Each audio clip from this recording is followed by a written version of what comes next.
Let's do a little bit of a quick review about what we spoke about last week. We ended the knowledge, reasoning, and planning discussion. Then we started with the review of probability concepts.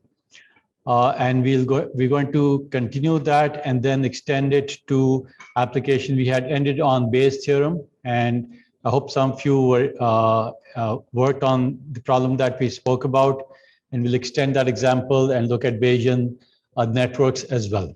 Okay. So a quick review of some of the concepts on uncertainty. We looked at probability review. We spoke about sample spaces, probabilities of outcomes versus events. Very important to be able to differentiate between events and outcomes. And then we spoke about mutually exclusive events. Conditional probability, extremely important for you to understand that thoroughly. Chain rule, what are independent events? And then we looked at a bunch of examples with independent events and law of total probability, at which we then talked about the Bayes theorem. Okay. And Bayes theorem, let me just repeat that, basically says it's a conditional probability, and it says the probability of A given B is simply the probability of B given A. You reverse these two terms, you multiply it by the probability of A, okay, and then you divide it by the probability of B, okay. So that's the technical structure of the Bayes theorem. But it seems to be a very trivial, almost a trivial extension of the chain rule, right? However, it's extremely important. And why is it important? Because of the impact and the applications that the Bayes theorem has to, you can say, almost everything that you surround yourself in life. Because as I said, most of life is probabilistic, right? And most of life also involves conditional probabilities. If you analyze your life, a lot of the things that you do are conditioned on your prior probabilities, okay? And we'll talk about some examples as well. And so almost everything, all your reasoning and all your arguments that you every day deduct or infer are somehow can be linked to Bayes' theorem. Okay, so that's why Bayes' theorem is incredibly powerful, even though very simple, but it's incredibly powerful in terms of the application it has to everyday real life. And we look at a bunch of examples as well. So I gave you an example of that you observe an IBA student, okay, and he knows a lot about technology, so we're calling him a T or a techie person, okay. And the question was, is she more likely to be a CS student or a non-CS student, okay? And did any of you do your math in the Bayes theorem and applied it? And we made some assumptions, okay? These were that the probability that given that you are a computer science student, that the probability that you know a lot about technology is very high, okay? So we looked at 0.9 being the example. And we said that if you're a non-computer science student, then the probability that you know about technology is somewhat low, okay? It's about 30%.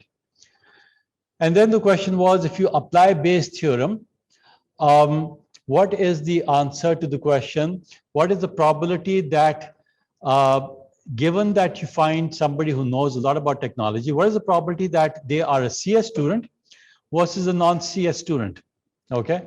And my first question was, what's your intuitive answer? You find somebody very technology oriented. And some of you said that the chances are that they'll probably, hopefully be a computer science student, right? How many of you still think that that argument is true, that they are likely, they're more likely to be a computer science student? Can I see a show of hands? Okay, a good number. How many of you think that the person is going to be a non-CS student? Very few, okay? I hope to be able to change your minds in the next few minutes, okay, in the coming minutes. Now let's do, so did anybody apply Bayes' theorem to this problem as I asked you to? Did you get it? Okay, so did you apply it, and what was your answer?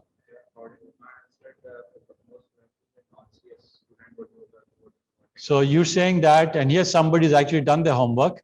No marks for that, unfortunately. But they found out that it's more likely, based on Bayes' theorem, that the person will be a non-CS student.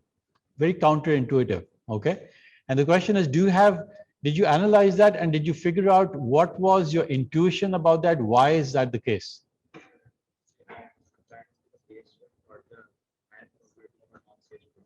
Okay, you just applied it, and you got the answer, but what's your intuition about it? Right, but can you now afterwards, subsequently look at your answer and try to rationalize that and try to see, does that make sense?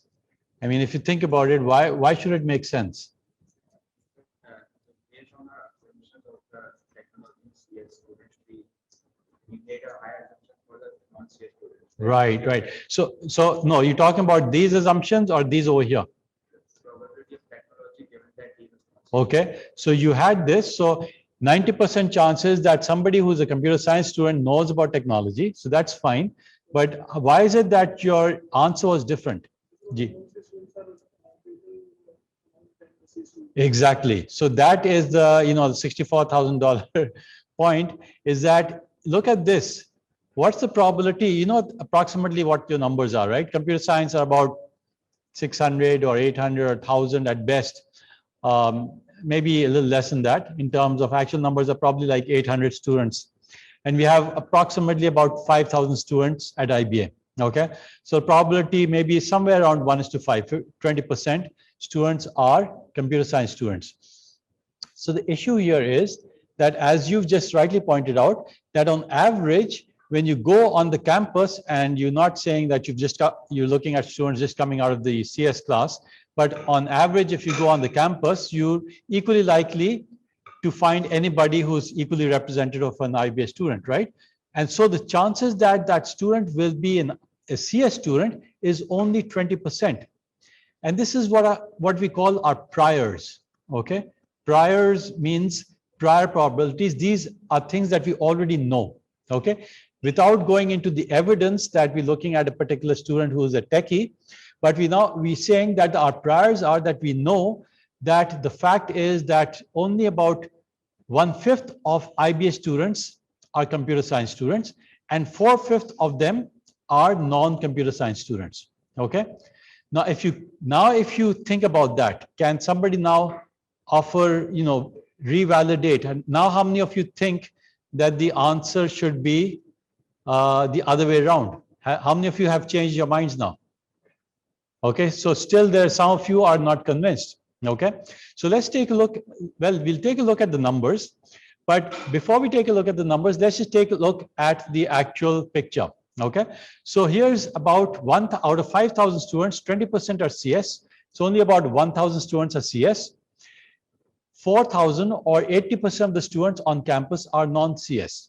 Okay, so they occupy a much larger bulk of the students on campus as compared to the CS students, who are a minority, right? Now, what we're saying is that 90% of these students are technologically savvy, all right? But they are 90% of what? Of only 1,000, okay? So that means only out of 5,000, only 900 students actually would correspond to these students who are in category T as well as computer science, okay? Whereas if you look at the non-CS students, because there are 4,000 of them, and if you select 30% of those, which is a very small percentage because they're not technology oriented, but 30% of 4,000 is a big number, okay? That's 1,200. So if you look at this area, which is shaded area, this is 1,200 students, and this is 900 students, okay? So it's not exactly proportional, that's just my drawing. But this shows you that the number of students who are in non-CS but are technologically savvy are actually larger than the CS students, okay? So we only have 900 students because our actual numbers are 1,000, and there are 1,200 students, okay? So now if you randomly select a student and you find out that they're techie, then how would you calculate the probability? Okay, now it should be clear that it should be 900 divided by the total number of people who are techies, okay? And that is 900 plus 1200, okay? So you can see that this number comes out to be actually 43%. So do people understand that? The fact is that what you were neglecting, and this is this happens quite often. We often confuse these two probabilities, okay? The probability that given that you are techie, what is the probability that you are CS, is being confused by the probability that a computer science student is technical, all right? You think that because the computer science student is going to be technical, this is 90%, this is very high, right? So this number should also be very high. But is that going to be true? That's not going to be true. Why is that? Because now you have to actually weight it by the total numbers, by your priors, all right? This number over here becomes very important. So I gave you this portion last time, but I sort of wrote this down, but I didn't really talk about it, right? I didn't really talk about the fact that the majority of the students on campus are actually non-computer science. So this actually results in a different result, and this is a very common mistake. In fact, this is so common that in legal cases, people are prone to, prosecutors, when you're trying to prosecute somebody or somebody is trying to defend somebody, they make these arguments and it's actually bought by the jurors, okay? It's bought by the judges and they end up convicting the wrong person. So this is real life situations, and there are lots of examples. There's a famous O.J. Simpson example, which is given in the book often. I don't know if people are familiar with O.J. Simpson, but that's one of the famous examples. There are other examples where people have been convicted of murdering. A woman was convicted of murdering her own children simply because they thought that it was extremely unlikely, and she ended up spending several years in jail before a good statistician was able to prove, hey, wait a second, look at the math, look at the, use Bayes' theorem, and they were able to prove that, she is actually not as likely to be, the person who conducted the crime. And just for your information, and I don't want to give you too many hints at how we conducted the quiz, I've used Bayes' theorem as well in evaluating how many of you did cheated on your quiz and how many didn't, all right? So this has real life implications. So it can be used every day in life, depending on which situation, how you can actually apply it, okay? Think about your daily life and you can start seeing how you can actually apply it. And the real application of this is actually to take a problem and to be able to convert it into a Bayes theorem, into a problem that can be solved by Bayes' theorem. That's actually the biggest challenge. A lot of you will see a real life situation and you won't even be able to understand which particular theorem of all the theorems that you studied in statistics or in the probability course, which particular theorem has to be applied. So to be able to recognize how to apply a particular concept to a problem is actually, I would say, it's the bulk of the task. Okay, and you'll see this as we go forward as well. Okay, so I hope, is anybody still confused about this? Because this is the time to ask me questions. Because if you understand this, then hopefully things will become easier for you as you go forward. Okay. Another way of looking at this is using a tree diagram. Okay, it's a lot more intuitive and easy to understand. So if you want to determine the probability of A given B, okay, what you can do is you can start off by using probability of A to start with, A and not A. Okay, so you're trying to find out the probability of A given B, put it in terms of a tree diagram. Okay, put it in terms of A initially, and then look at the probability of B given A. Okay, so B is sort of the effect of this particular cause. All right, what is the impact of A on B? And then to be able to determine what is the probability of A given B, okay, is to take the probability of B given A, you reverse this. So here basically we're going over here, we take this probability, we multiply it by the probability of A, Okay, so this is over here. So we're computing the probability of being in state A. Okay, that's at the top, which is over here. And then you divide it by the probability of B. Now the probability of B is saying that how can B be where all do you see B occurring? So B is occurring over here. So this is the top.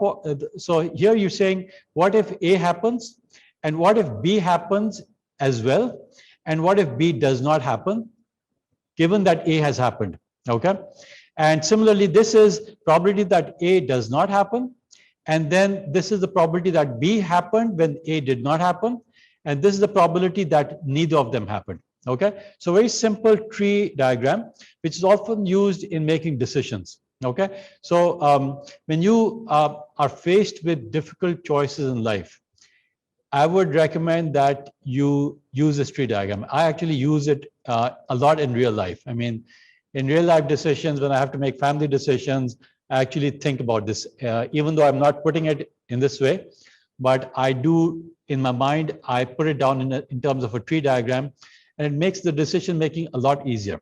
Okay.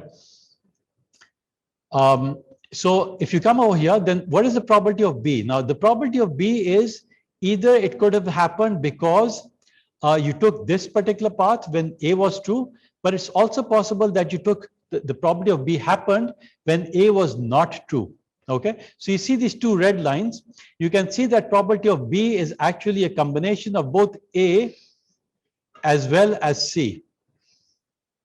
Okay, so A also has a B in it, and C also has B being true in it. Okay, so if you think about it, this becomes fairly straightforward, and this is the simplest way to think about it.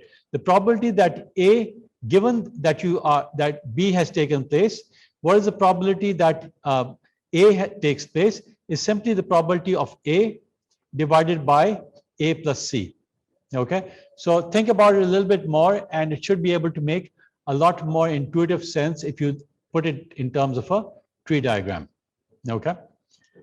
Now let's take a look at other versions of this and other scenarios in real life where this happens. So this is simply showing it again in terms of the problem that we're looking at, the CS and non-CS students. So here we're saying what we're trying to find out is the probability that given we found somebody who's technical, that he or she was a CS student. Okay, so how are we going to draw the tree diagram? We're going to first decide between CS and non-CS students. Okay, so we put this over here first in the tree diagram. The probability of CS, now these are the priors. We should know that this is approximately 1/5 and this is approximately 4/5. If you don't know that, then you're in, you can't really solve this problem. This is something that you can find out. All right. Once you have this, then we know we were able to estimate this. Again, this is based on our intuition or our statistics based on who we meet and so on. So we know that typically CS students know a lot about technology. Okay, so this is coming out to be about 0.9. This is coming out to be 10% of students. Even though they're CS, they don't know anything about it. They're not into technology. They were actually wanting to be a BBA student, but they ended up choosing CS. And then later on, they want to swap. Okay, this happens a lot at IBA, unfortunately. And then you have these students who are, let's say, BBA students, but they do know a fair amount about technology, but we thought that this was 30% and this was 70%.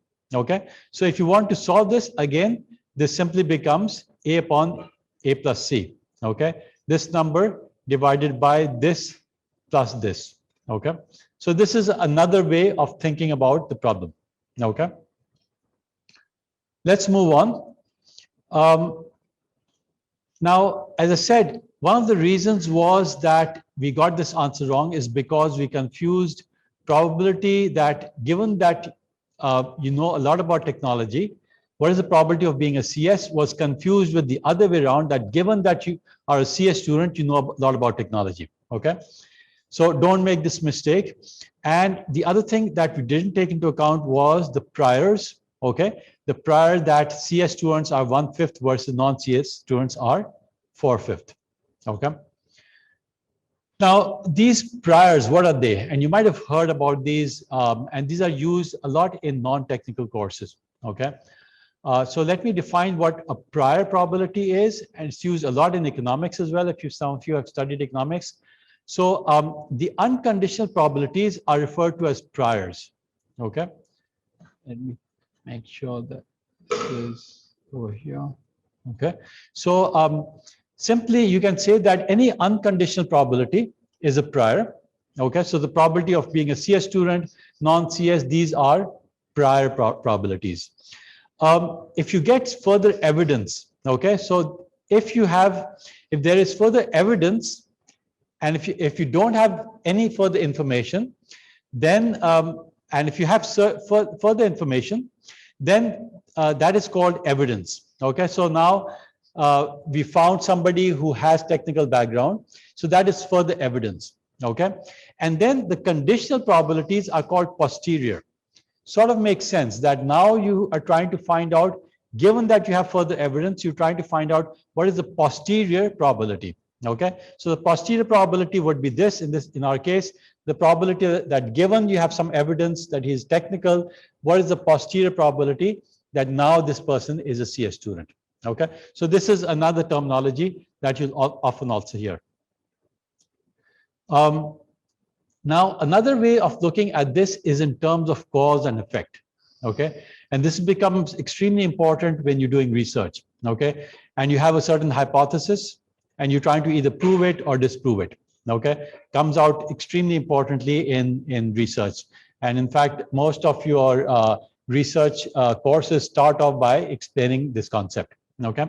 So the same thing can be written as, instead of saying the probability, as we saw earlier, we said the probability of, here we said the probability of A given B. Now we're going to say as the probability of A given B, that B is now the effect and A is the cause. Okay. So if you want to draw it as a tree diagram, you can see that the cause will come in initially. Okay. So this could be, for example, a disease. Okay, so you could say that, well, if you have, what is the probability of a certain disease? And what is the probability of no disease? Okay, and then what is the probability that you have a certain symptom given that you have a certain disease? Okay, so you could simply rewrite this as in this manner. And finally, the diagnosis, which is basically what your doctors do. Okay, you go to them and you say that I have this skin problem. Okay, or you go to them and you say, well, I'm having a lot of cough. And then their problem is to be able to diagnose this. In other words, to find out what disease caused that symptom to appear. Okay, they want to find out whether it was COVID that caused your coughing, or was it simply because you had some other problem. Okay, you were allergic to something else, or what have you.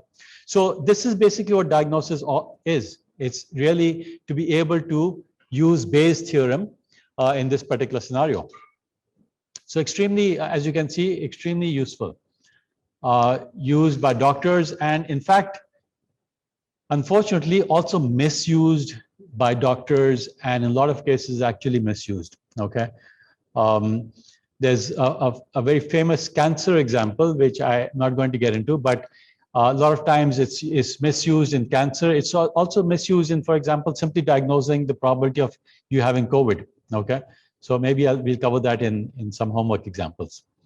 But here's another example. Okay, so here let's say that the probability, we want to find out that we're looking at a disease, meningitis, and it's linked with a symptom which is stiff neck.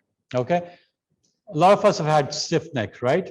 And we're saying that the prior of having a stiff neck is 1 in 100. All right. So let's say that if there are 100 people in this auditorium, then maybe one person has a stiff neck. Okay. But it doesn't necessarily mean, of course, that you have meningitis, which is a very dangerous brain disease. Okay. But if you have meningitis, if you look at it the other way around, then there's a very high probability, a 70% chance that you'll have a certain symptom, which is a stiffness of the neck. Okay. It's not the other way around, but this way. Meningitis results in stiff neck. Okay. So what we're saying is that meningitis results in a stiff neck, and this is the probability of this is 70%. Okay. And what we're trying to do, we're trying to diagnose is, given that somebody has a stiff neck, what is the probability of having meningitis? So one of you in this auditorium, let's say today, has a stiff neck. Now I want to find out what is the probability that that person unfortunately may also have meningitis, a very rare disease. Okay. So how would we do that? Well, we would use the Bayes theorem. We can have a tree diagram. We'll start off with looking at, we're trying to find out what is the probability of M given S. So we will put M initially in the tree diagram. So we need to know what is the occurrence of meningitis in the overall population. Okay, these are statistics which you must know. So doctors will tell you, or statistics will tell you, that the probability that somebody on average has meningitis is extremely rare. So it's only 1 in 50,000 cases. So if you, on average, regardless of whether you have a stiff neck or not, on average, if you look at the entire population, and let's say you have a population of Karachi, which has maybe 20 million people, then you will have 1 in every 50,000 person may actually have meningitis. Okay, so this is the posterior probability or prior probability. This is the prior probability, right? So this is one probability. This was the other probability. So probability of meningitis is 1 upon 50K, and the probability of no meningitis is going to be 1 minus 1 upon 50K. All right. So that's kind of obvious. The probability that somebody who has meningitis, okay, has a stiff neck, has already been said to be 70%. So what is this probability going to be? 0.3. Similarly, the probability that somebody who does not have meningitis has a stiff neck. Okay. So somebody who does not have meningitis but has a stiff neck is going to be what? Sorry? And somebody who does not have meningitis and does not have stiff neck. Okay. So let's try to understand this. So we're going to solve this by saying that probability of S upon M multiplied by the probability of M. Okay. So we're going to multiply both of these. Okay. And we're going to divide it by the probability of having this particular disease, P of S. Okay. Now, P of S is actually a prior already known to us. So we don't necessarily have to go into these complications in this particular case, depending on how the problem is actually given to you. So if you already know the probability of S, then you don't necessarily have to figure out this and this. You don't necessarily have to know A and C. Basically, what we're saying is that A plus C is already given to you. Okay. Hope everybody is following this. So once this is given to you, then what are you going to solve? So this is, you can see that not every problem is going to be given to you in the same way. You have to actually formulate the problem. So you simply plug in the numbers, 0.7 multiplied by 1 upon 50,000. This is 0.7 multiplied by 1 upon 50,000. So A becomes the top numerator over here. Okay. The denominator is simply A upon C, A plus C, which is already given to you as 1 upon 100.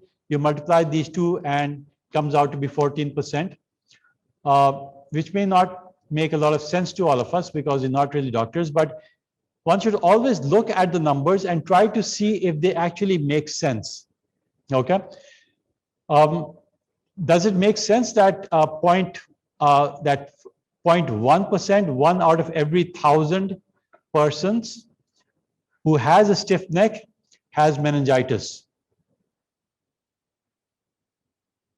Think about it. Okay. It may not make intuitive sense right now, but these are the kind of questions that you should, whenever you get an answer, and this could be in every course, in whether it's a technical course or non-technical course, whenever you come up with some results, always think back and try to see if that result, and depends, of course, if you have a quiz in which you only have 12 minutes and you don't have time, you may not have time to be able to rationalize your answer, right? But in most cases, let's say if you're doing a homework assignment and you have time, so don't just end with the answer and say, okay, here's the answer. No, Think about it, all right? That's where the actual learning comes in. That's where you actually figure out what's the intuition behind it, okay? So think about the intuition in this case as well. So now let me give you another example, and I want you to help me in solving it, okay? So, and these are somewhat real life cases. This is not exactly a real life case, but it's drawn from other examples which are real life. So let's assume that a robbery has been committed, okay? And the robber was found to be having red hair, okay? The person saw it from the back and they saw they have red hair, okay? So later the great police in our city or whichever city found a red-haired person, and they also saw the statistics, okay? So they had prior statistics that only 1 in 1,000 persons actually has red hair, okay? And so they said, this guy has got red hair, so what they do? They locked him up. That's what our police does all the time, right? Now, I shouldn't have told you this answer, but let's go back. What's wrong with that argument? So you're in the great city of Karachi. You know that 1 out of every 1,000 persons has red hair. You know for a fact that the person who committed the crime was the robber, had red hair. And now all of a sudden you see this person on the street who's got red hair, okay? So the prosecution is going to say, look, there's only 1 in 1,000 chance that this person is not a robber. Does that make sense? Because 999 people out of 1,000 don't have red hair. And the person who was found to be the robber had red hair. So the probability that this person is not a robber is naturally 999 out of 1,000. So there's only 1 in 1,000 chance that this person is not a robber. So it makes sense to lock him up. Now, what's wrong with this argument?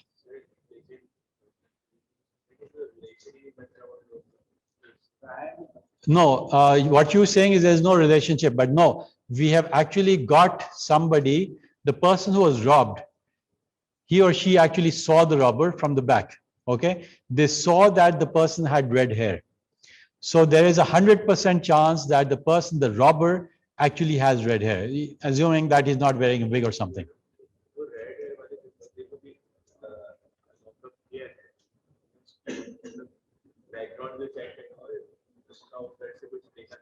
Yeah, so the police should actually do a more thorough investigation, but actually don't have too much evidence. The only thing that they know is a person who robbed had red hair. They found a person who's got red hair, and then know the statistics, the prosecution argument, great prosecutors, they say only 1 out of 1,000 persons in Karachi has red hair. So the probability that he is not a robber is only 1 in 1,000. So how can you go against that argument? आप बताइए जी.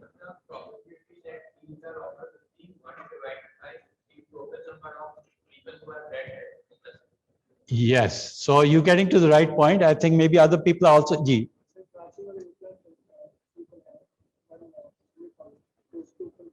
So you have to actually take into account the priors that Karachi is a big city, right? Karachi actually has 20 million people over here. So if 1 in every 1,000 person has red hair, how many Karachiites would actually have red hair?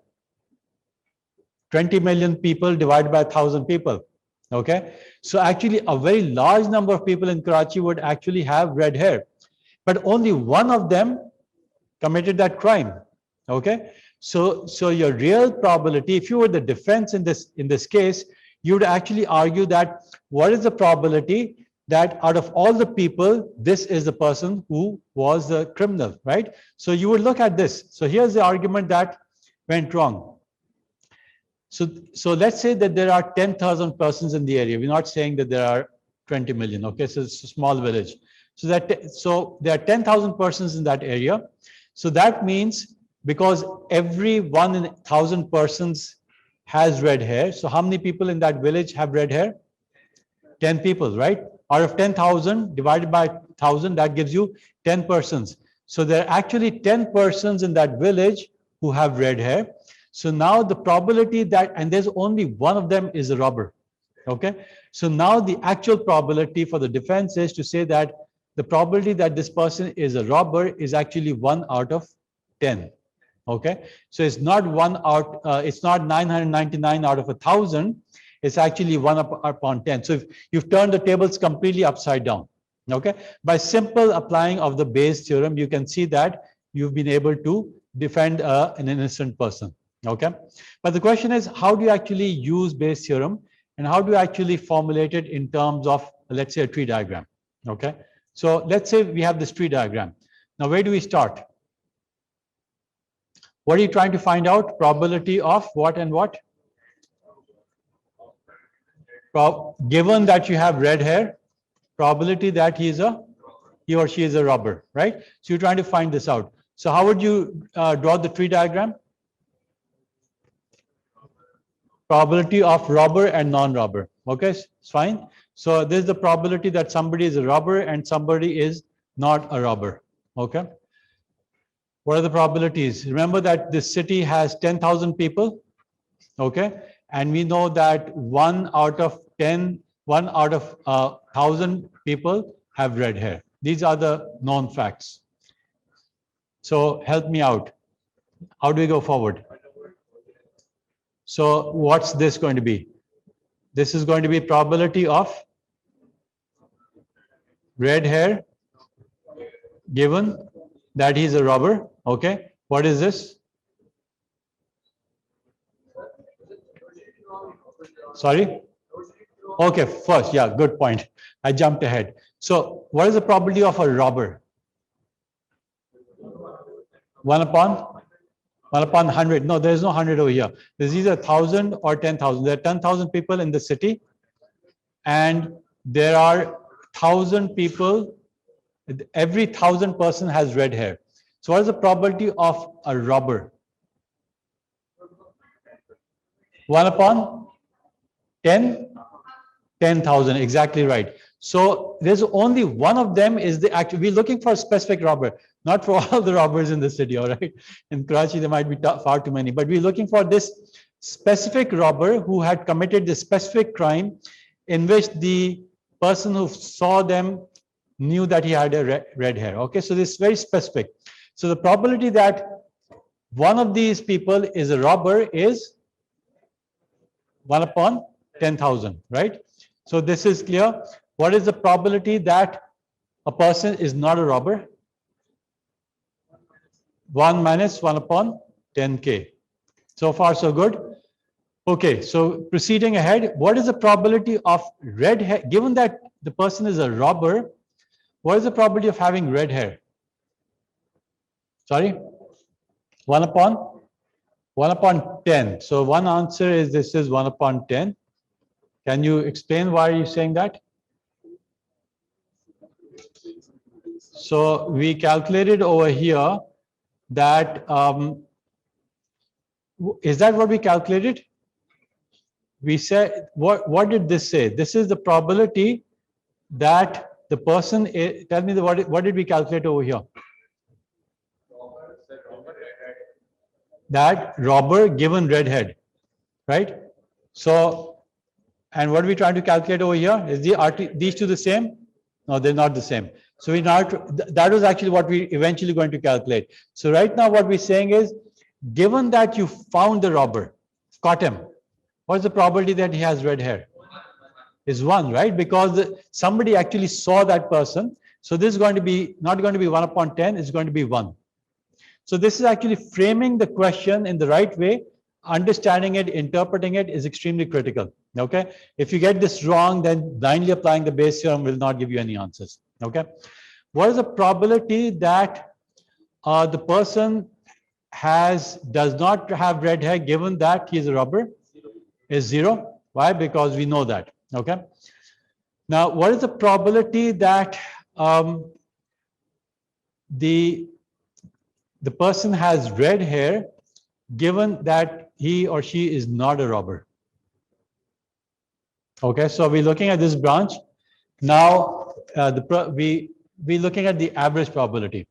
Okay, this is a person that average person on the street. You go and catch, Mr. Ahmed on the street, and you want to find out, and we know that he is not a robber, okay, somehow. And what is the probability that he has red hair? 1 minus 1 upon 10. Okay. Why are we doing that? Because you're saying that we know PR given RH, so we knew somehow probability R given RH was 1 upon 10. Okay. This is what we're actually trying to find. Okay. And this is we intuitively, we answered this by intuition. Okay. This was intuition. But now what we're saying is, can we justify that intuition using Bayes' theorem? Can we apply Bayes' theorem to this problem? Okay. So that was the answer. All right. So let's think about this. What's the probability? Is it 1 minus 1 upon 10? What is given that a person is not a robber, what is the probability that he has red hair, he or she? 0 point? The answer is somewhere on the screen already. 9 over what?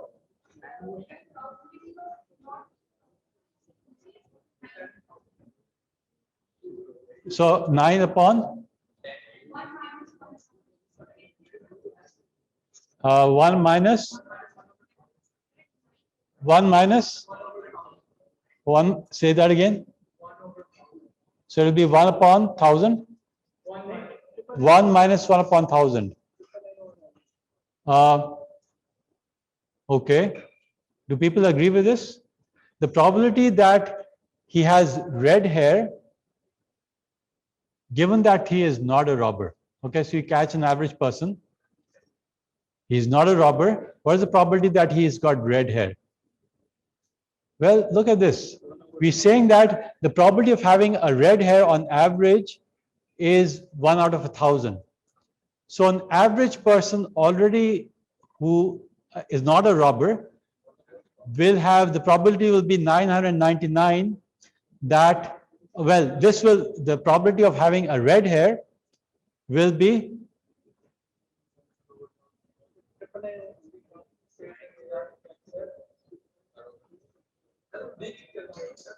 so the probability of having red hair is 1 upon 1,000.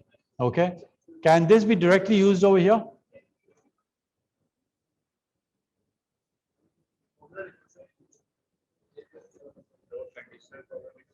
Okay. So you could draw it in a more complex way, but very intuitively, if you say that on average, the vast majority of people are non-robbers. Okay. So what is the probability that you have a red hair? We already know that 999 out of 1,000 persons will not have red hair. Okay. So without doing a very detailed calculation, you can approximate this as 1 upon 1,000. Does that make sense? All right. And if you say the probability of not having red hair, given that you are not a robber, can this be approximated as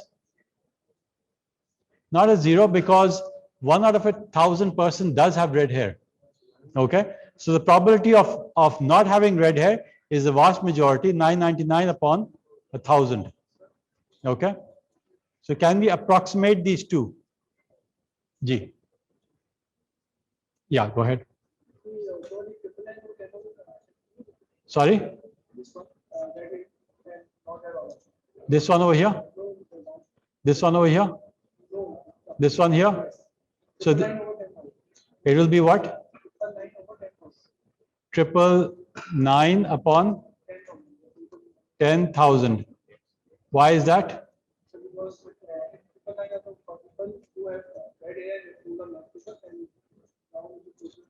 Okay, out of 10,000 people, if every 1,000 of them have red hair, actually out of 10,000 people, 10 people will actually have red hair. Okay, So that this will not make sense. Think about this. This is fairly straightforward if you think about it in an intuitive sense. Okay, the average person, the probability that they will have red hair is very small. It's 1 out of 1,000. Okay, so the probability of having red hair is actually 1 out of 1,000. Okay, this is coming out right from this example. So you can make it more accurate. It won't be 9 out of 10. Well, 9 out of 10,000 will be more accurate way. Okay, but it's approximately 1 out of 1,000. You're right. Okay, but let's approximate this as 1 out of 1,000. So is everybody convinced of this number? Is this a good approximation? Okay, the probability that the average person, and most people are not robbers, chance of that is 1 in 10,000. So the average person on the street, the probability of having red hair is 1 in 1,000, which we already knew. Okay, so this is going to be 1 out of 1,000. Question on online? Ji, sir, इसी बारे में कि that it should be 9 upon 1,000. 9 upon 10,000. Yes, that would be a more accurate way, but I'm approximating that as 1 upon 1,000. Okay. Think about it a little bit more if you're confused, but this is, I think most people are agreed that this is the correct answer. Okay. The probability of not having red hair, okay, on average is simply 999 out of 1,000. Okay, that's simply the inverse of this. That can be approximated as this. So I'm going to remove some of this, remove all of this additional stuff, and let's see what do we get. All right. So we've got, so this is sort of where we headed. Okay, this was 1 upon 10K. Well, let me just do, let's just keep going forward. So now, can somebody tell me the equation over here? Probability, use the Bayes theorem. By now you should have memorized it. You're going to start by reversing this. Okay, so red hair given R multiplied by probability of R. Okay, so this seems to be this particular direction, right? RH given R times PR. So we're multiplying these two. So this is the A at the top. Okay, so that's A. Is that clear? The bottom is going to be the probability of redhead. All right. So this is going to come at the bottom. Now, what is the probability of redhead? It's going to be this scenario as well as this scenario, right? Because there are two scenarios where you can actually have redhead. Either you are a robber or you're not a robber. Okay. So this is going to be A plus C. So can you tell me the answer now? What is A? A is what? 1 upon 10,000. Remember, we're multiplying these two. So this is 1, but this is 1 upon 10,000, right? So we're multiplying these two. A is 1 upon 10,000. 1 upon 10,000 again over here. What is C now? So C is going to be the multiplication of both of these. Can somebody tell me the answer now? No, don't use the calculator, just the equation. What is this number here? What's the formula here? Just write it as an expression. So it is 1 upon 10K, right? Multiplied by 1 upon 1,000. Okay. So you can see this is slightly complex, but a very simple question. If you do it the right way, you can formulate it as a Bayes theorem. Okay.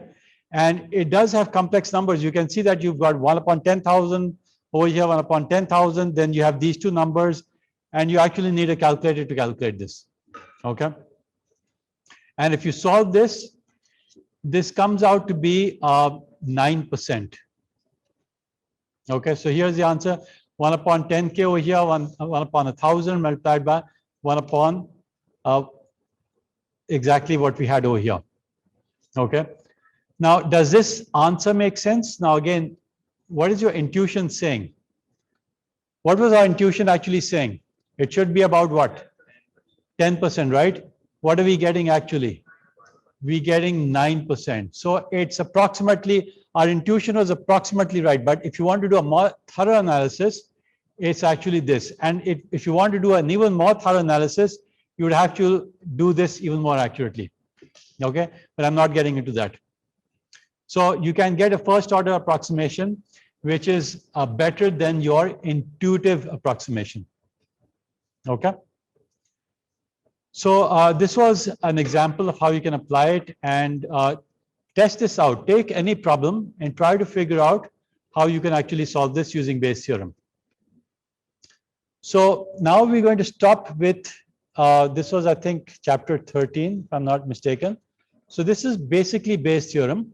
And now the next part is how do you actually use this in reasoning, okay? Which is the chapter called Probabilistic Reasoning. So let's start this off. So probabilistic reasoning, that if we try to connect it to some of the things that we studied earlier, for example, we used logic, okay?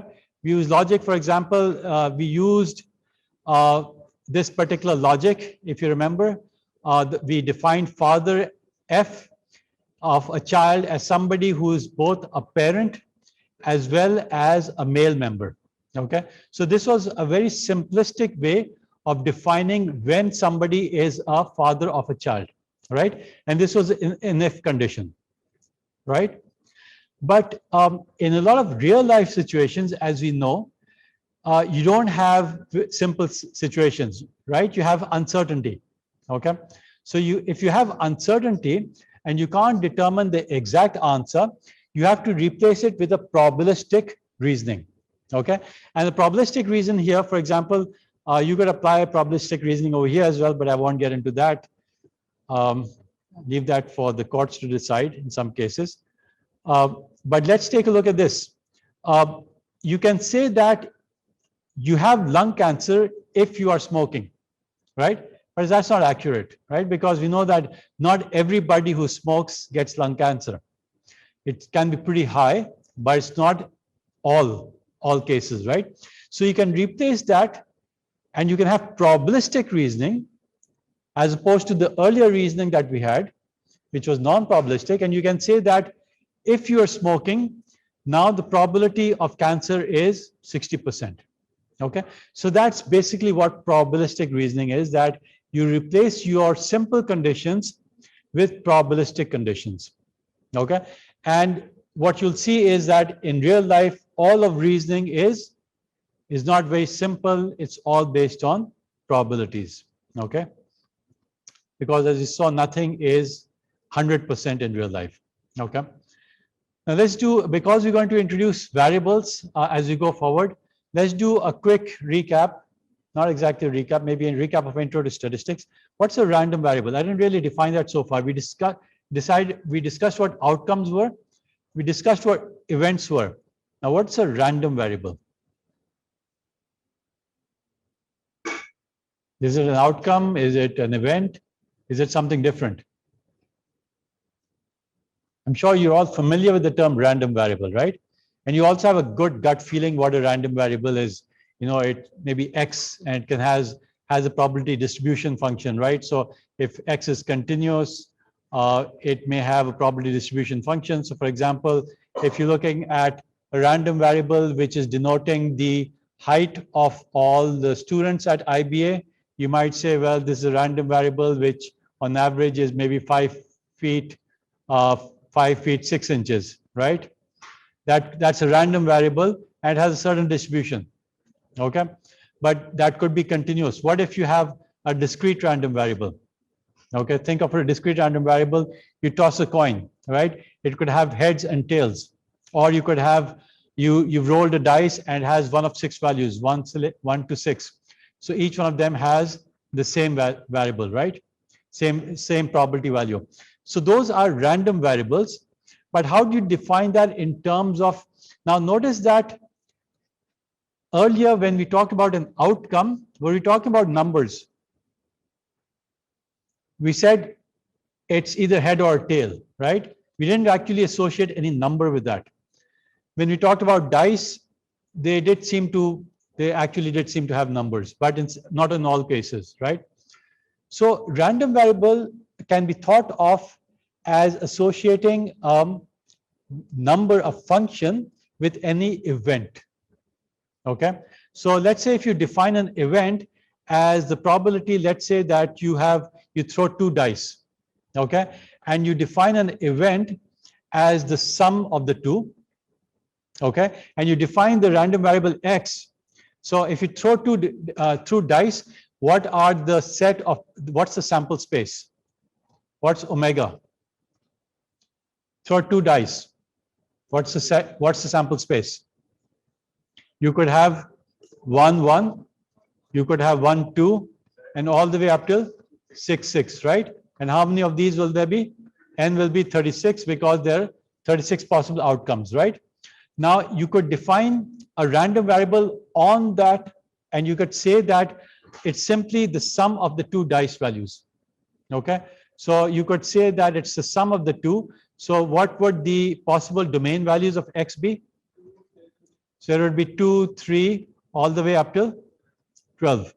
Now this would be a random variable defined on the set of outcomes.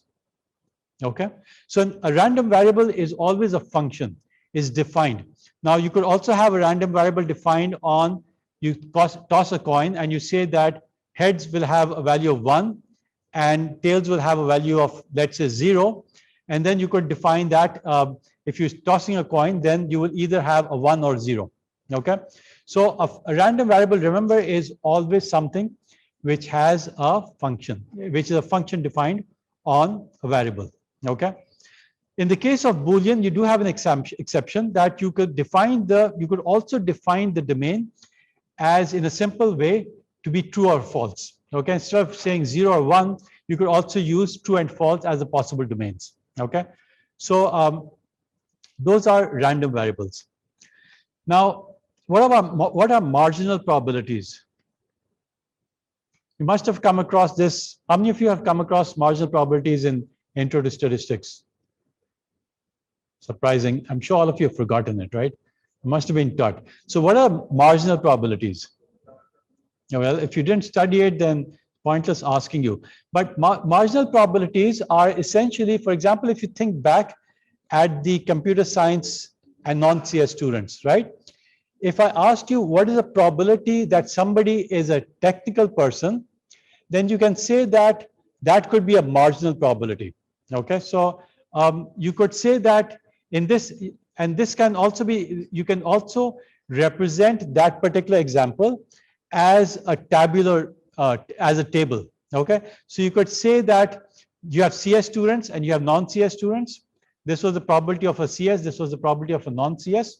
Okay, the probability of a techie, given that he's a CS student, was 0.9.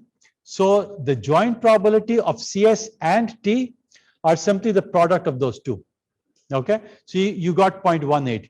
Similarly, the probability of the joint probability of CS and non-T would be 0.2 multiplied by 1 minus 0.9, which is 0.02.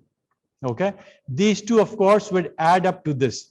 So this or these, if you add these up vertically, so here, this is the probability of somebody being technical and CS. This is the probability of somebody being technical but non-CS. Okay, and remember, this was higher. If you add these up, this is the probability that somebody on campus is a technical person. Okay, so this can be thought of as a marginal probability. Okay, it's simply you are taking the sum of these two. Okay, you can also think of this as the marginal probability. This is basically you removing the conditions. Okay, when you remove the conditions, you have a marginal probability. Okay, so a prior probability could also be thought of as a marginal probability. Okay, so these are different ways of looking at sometimes the same data. And you'll see this referred to marginal probabilities a lot of times. So don't get confused.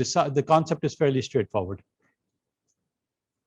Now, we've got 10 minutes. Let's now talk about what a Bayesian network is. Okay, I talked a little bit about random variables, and I spoke about joint probabilities and conditional probabilities, as well as marginal probabilities. Now we're ready to talk about what Bayesian networks are. Okay, now Bayesian networks are used to analyze something a little bit more complex. So far we had was a fairly simple scenarios, but when you have more complex scenarios where you have a lot more variables, you can't simply use the Bayes theorem as it is. You've got to apply it, and that's why it's called Bayesian network. So it's actually a simple application of Bayes theorem. Okay, but you're going to start now using graphs. Okay, so we're going to define. So a Bayesian network is also called a belief network. It's also called decision network. Okay, so if you're looking at you take a course on decision theory in MBA, they'll have an extremely fancy words for all of this. But basically, it'll be very something. If you know what Bayesian networks is, it's actually quite simple. Okay, and if you're studying philosophy, they'll talk about belief networks and so on. Okay, and again, if you know your technical concepts, then again, it's actually fairly straightforward. Okay, it's not rocket science, especially for people who techies, as we say. So we're going to use a graphical model. Okay, and it's going to represent a set of variables. Now remember, when we speak about variables, we're talking about random variables that we already spoke about. Okay, and we're going to talk about their conditional dependencies, and we're going to talk about a directed acyclical graph. Now, what's a directed acyclical graph? Shouldn't have cycles. Okay, what does directed mean? Is going to have directional arrows. It's not going to be bidirectional. Okay, so this is what a Bayesian network is. So let's take a look at a very popular example which is used in almost every textbook that you can think of. Okay, and I'm going to use the same example rather than make a different example to make it simple. So here's the example, and pay close attention. It's a simple example, but you need to understand the example to be able to understand the graph. Okay, so you have a burglar alarm. Okay, you install a burglar alarm at your home. It is reliable at detecting burglary, but unfortunately, once in a while, as you know, in Karachi as well, you have earthquakes. So when you have an earthquake, there's a small probability that the alarm will also go off. Okay. Now you also have two neighbors, John and Mary, or you can call them whatever you want. And they promise to call you at work when you hear the alarm. Now, they're also human beings, and of course, they're imperfect as well. So John will always calls when he hears alarm, but sometimes he confuses it when the phone rings. Okay, perhaps bad of hearing. So once in a while, he's going to, majority of the cases, he's going to call you, but once in a while, he's going to make and confuse it with a phone ringing, right? Now, Mary listens to loud music and so calls probably less frequently, okay, because most of the time she's listening to music and hence misses the alarm, but also once in a while will make a mistake, okay? Now we need to find out various probabilities. For example, think of the kind of probabilities that you want to investigate over here.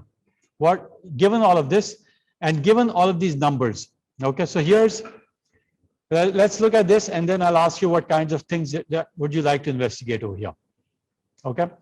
So this is a directed acyclical graph, and we start off with independent events, okay, which don't depend on any other things, okay? So we'll start off by saying that the probability of a burglary is independent of anything else, and let's assume that it is 10%, seems like Karachi, okay? The probability of an earthquake is 2%, also seems like Karachi, interestingly, okay?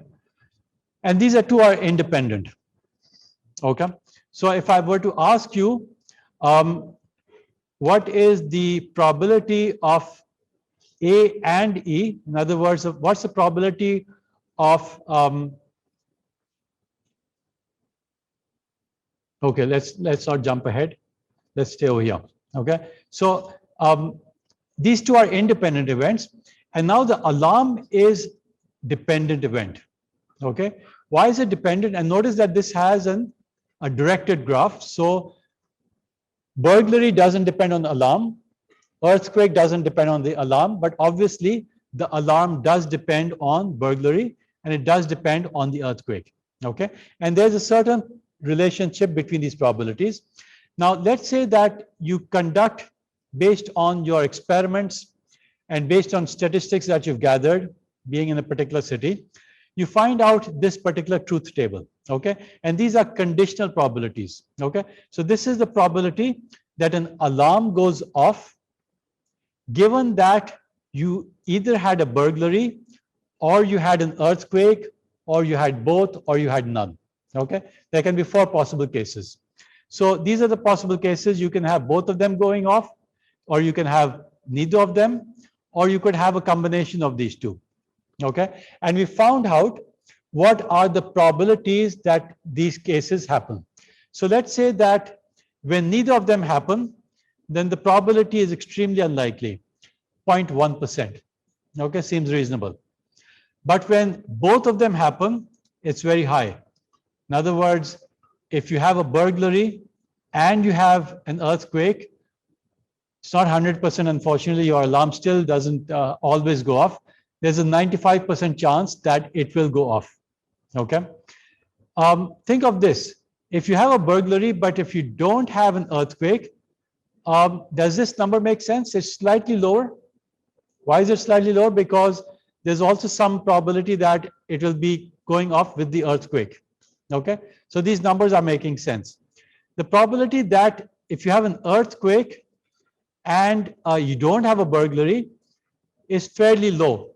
Okay, so an earthquake will also cause the alarm to go off, but hopefully the alarm is more tuned to catch burglars, so the probability that it will go off by an earthquake is somewhat lower. Okay, so these are the probabilities that you have based on your statistics that you've gathered. Okay. Now, this is one set of conditional probabilities. Now, you also have another set of conditional probabilities. Okay, this is a probability that John will call given that an alarm is either true or false. Okay, now remember we said that John calls most of the time, but there is some probability that he will call even if the alarm doesn't go off. Okay, and that's 5% of the time. Now, do these two numbers make sense? Are they supposed to add up to 1 or something? Why are these two adding up to 1? And what should add up to 1?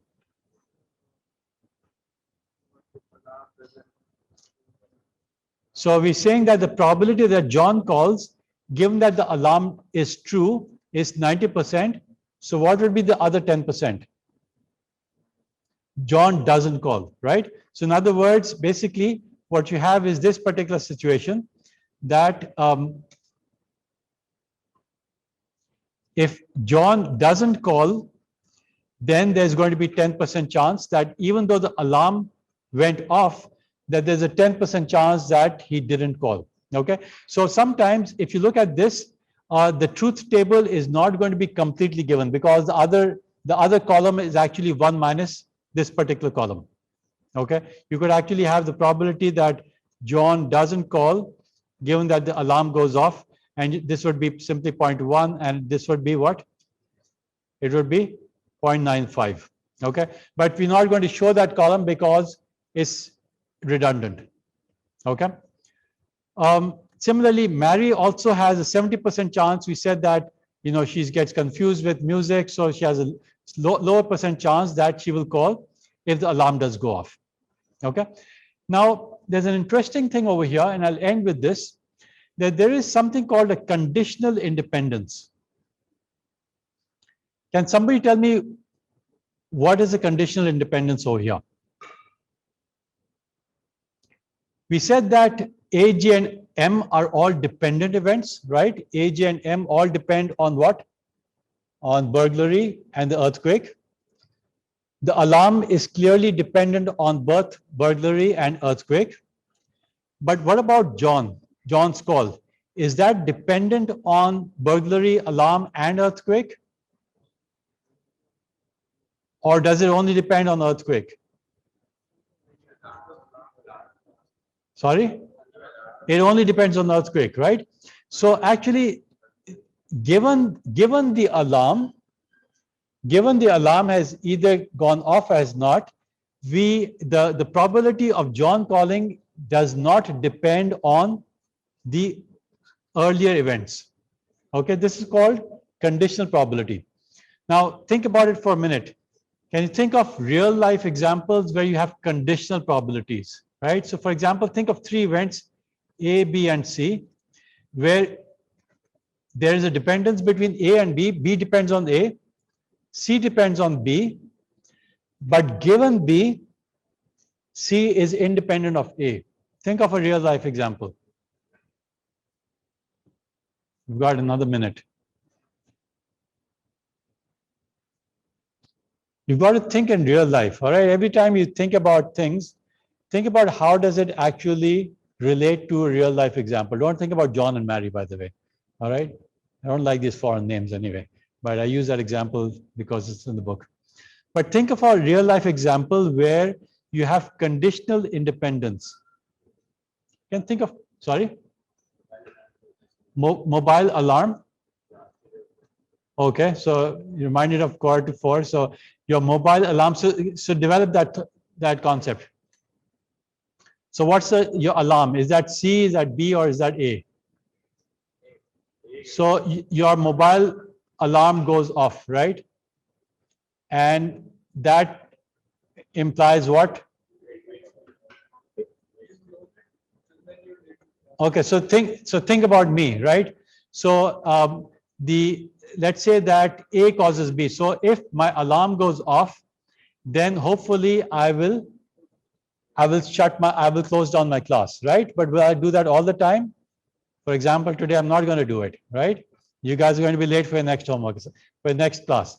So I'm B, I'm not going to close the class, even though the watch is telling us, or the alarm is telling us that it's time to finish, right? Now what's C? What could be C? You being late for your next class, right?